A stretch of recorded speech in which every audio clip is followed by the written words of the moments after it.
2nd SKPMFC nagsagawa ng pamaskong handog sa bayan ng Calamansi. Dancing Fountain at Capitol Musical Light Show mangyayari bukas. At Christmas Festival 2023 sa bayan ng Bagumbayan umarangkada na rin. Yan ang ulo ng mga balita sa pagbabalik ng Sultan Kudarat Headliners.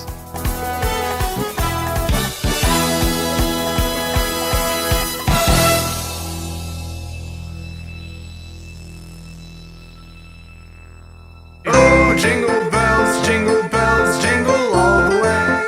It's no fun to get locked up and brought down to the jail. Jingle bells, jingle all the way.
Magandang araw, lalawigan ng Sultan Kudarat.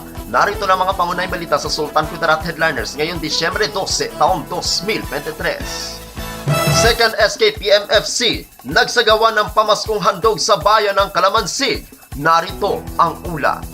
Naging matagumpay ang ikinasang pamaskong handog sa mga piling individual sa Purok Mangga, Barangay Nalilitan sa bayan ng Calamansi, lalawigan ng Sultan Kudarat. Matapos nakatanggap ng libreng serbisyong gupit, feeding program, pamamahagi ng food packs at iba pang klaseng larong pambata na kung saan ang halos ay abot langit ang sayang nararamdaman.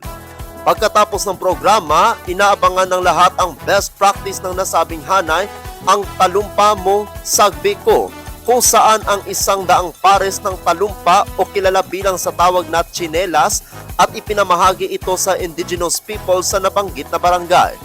Ayon kay Force Commander Police Lieutenant Colonel Lino de Chavez Capellan ng 2nd SKPMFC, sa taon na pamaskong handog ay iba't ibang istorya ang kanilang makasalamuha, bagay na pinaghahandaan nila dahil hindi lingid sa mga ito ang mga naramdamang hirap, takot at pangamba dulot ng kalamidad na nagaganap. Kasabay din ang pamaskong handog, naghandog din ang 2nd Sultan Kudarat Police Mobile Force ng salo-salo para sa personnel nito. Advisory Council mula sa iba't ibang sektor na kung saan kinilala mga ito sa kanilang malaking ambag sa hanay at kasabay nito na binigyan ng pagkilala sa pamamagitan ng sertipiko at tokens, tanda ng patuloy ng suporta sa 2nd Sultan Kudarat Police Mobile Force Company. Sa huli, ayon pa kay Capellan, inaasahang magiging matatag, handa at malakas ang puwersa ng kanilang hanay para sa patuloy na serbisyong protektahan at makapagserbisyo sa mamamayan kasabay ng hamon ng panahon. Ako ang inyong kaibigang Apolinario Terry Valencia para sa Sultan Kudarat Headliners.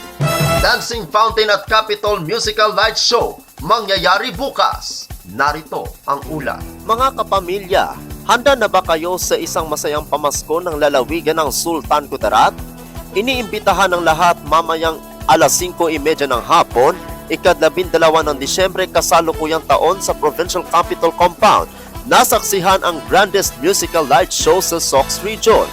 Matutunghayan din mamaya ang performance ng mga Sultan Kudarateño at ang inaabangan ng lahat ng 15 minutong fireworks display.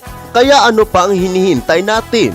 Mamaya, dalhin ang buong pamilya at kaibigan para makisaya sa pagdiriwang ng Kapaskuhan sa lalawigan ng Sultan Kudarat.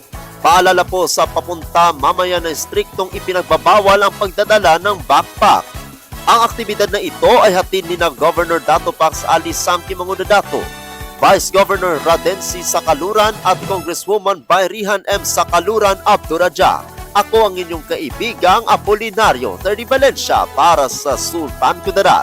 Headliners.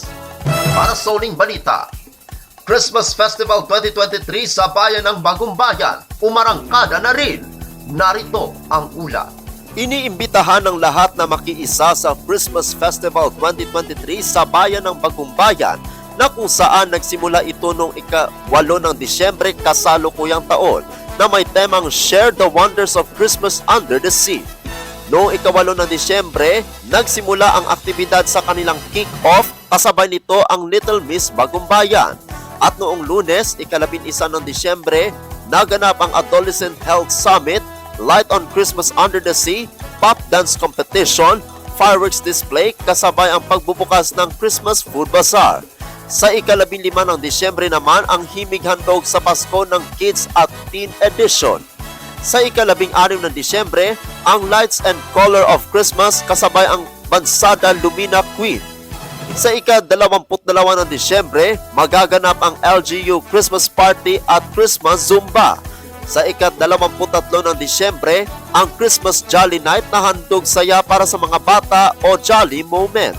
Sa ika-30 ng Disyembre, ang Year-End Kapamilya Party Bash. At sa huling araw ng taong 2023, sa ika-31 ng Disyembre, ang Welcome 2024 with a blast na kasabay ang Engrande Fireworks Display. Kaya muling iniimbitahan ang lahat na makiisa sa mga aktibidad, lalo na ang pagtatapos ng taon. Ako ang inyong kaibigang Apolinario 30 Valencia para sa Sultan Kudarat. Headliners.